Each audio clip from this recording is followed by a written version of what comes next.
পশ্চিমা চক্রান্তে আবার নিষেধাজ্ঞার ফাঁদে ইরান, তাৎক্ষণিক প্রভাবে বাড়ছে জনভোগান্তি। পাশে থাকবে কি পুরনো মিত্র রাশিয়া চীন?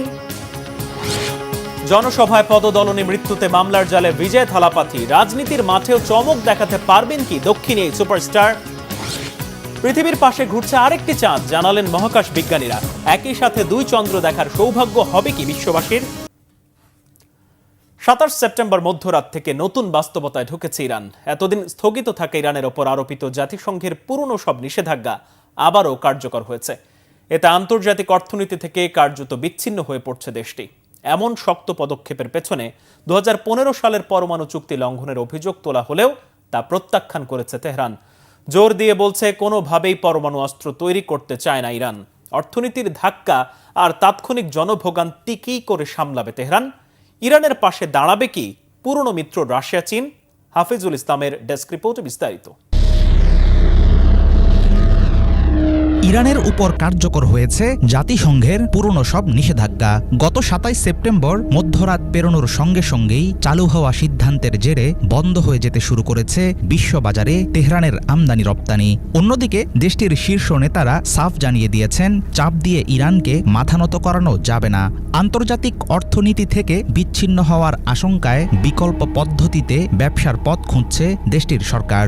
এমন পরিস্থিতিতে ভবিষ্যৎ নিয়ে উদ্বিগ্ন ইরানি জনগণ। আঞ্চলিক রাজনীতি ও কূটনীতির বোঝা শেষ পর্যন্ত গিয়ে চাপছে সাধারণ মানুষের জীবনে, সেরকম আক্ষেপই উঠে আসলো স্থানীয়দের কথায়।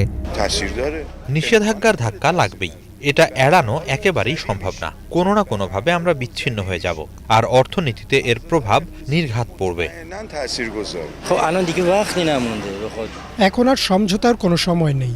ইরানের পক্ষ থেকে আলোচনা ও স্ন্যাপব্যাক ঠেকানোর মতো পদক্ষেপ নেওয়ার সুযোগও শেষ।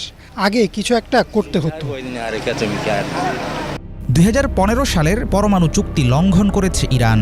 এমন অভিযোগে ইউরোপের 3 শক্তিধর দেশ ব্রিটেন, ফ্রান্স ও জার্মানি স্ন্যাপব্যাক প্রক্রিয়া চালু করে। এর জেরেই ফিরে আসলো স্থগিত থাকা নিষেধাজ্ঞা।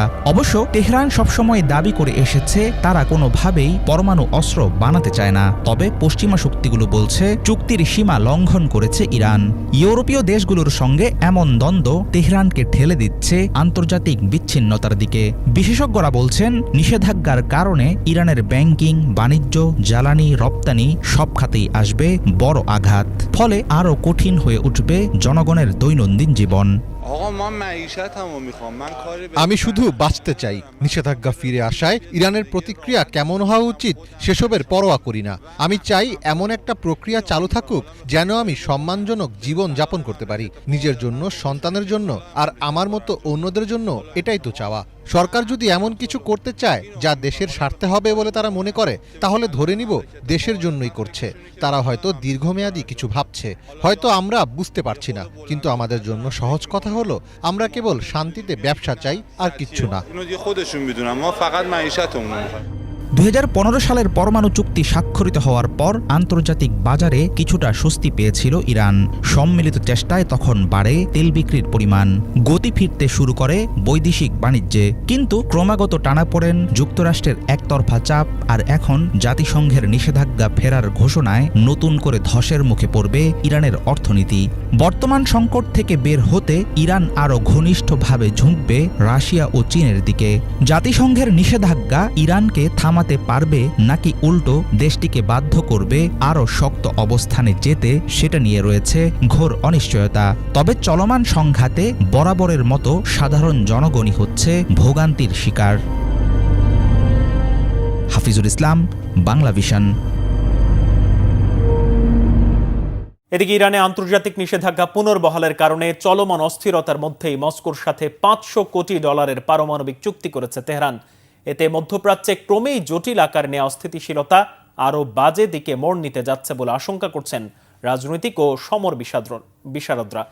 এমন অবস্থায় অনন্ত সংঘাতের চক্রে বন্দী হয়ে পড়ছে কি মধ্যপ্রাচ্য? হিজল জোবায়ের ডেস্ক রিপোর্টে বিস্তারিত। পরমাণু প্রকল্প নিয়ে কি নতুন চাল চালছে ইরান? তারই অংশ রাশিয়ার সাথে নতুন এই পারমাণবিক চুক্তি। দেশটির রাষ্ট্রীয় সংবাদ মাধ্যম ইরনা জানিয়েছে, ইরানের দক্ষিণাঞ্চলে 4টি পারমাণবিক বিদ্যুৎ কেন্দ্র নির্মাণে $25 বিলিয়ন অর্থাৎ $2,500 কোটি নতুন এক চুক্তি স্বাক্ষর করেছে তেহরান ও মস্কো।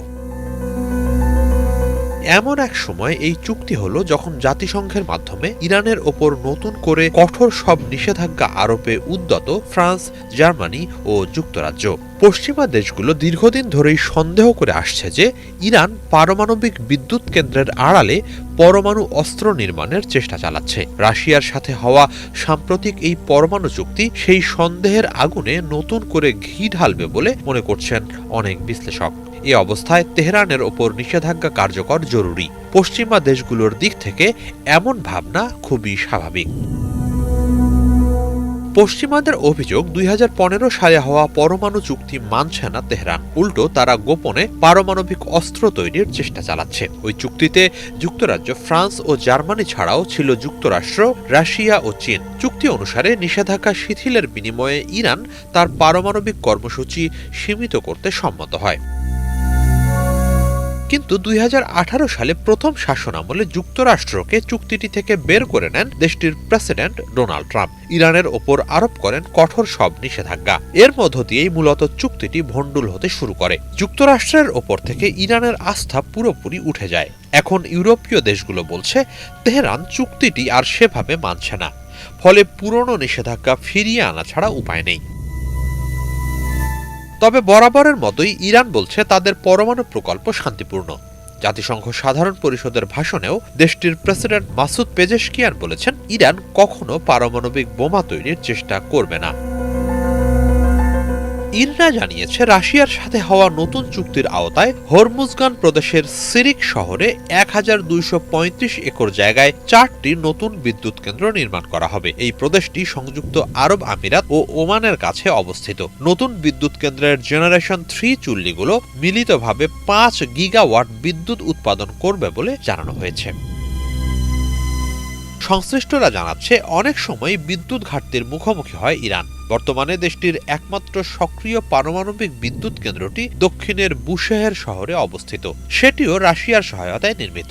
এর উৎপাদন ক্ষমতা 1 গিগাওয়াট। বিদ্যুৎ সক্ষমতা বাড়াতেই হাতে নেওয়া হয়েছে নতুন পরমাণু বিদ্যুৎ কেন্দ্র প্রকল্প। এসবের আড়ালে পরমাণু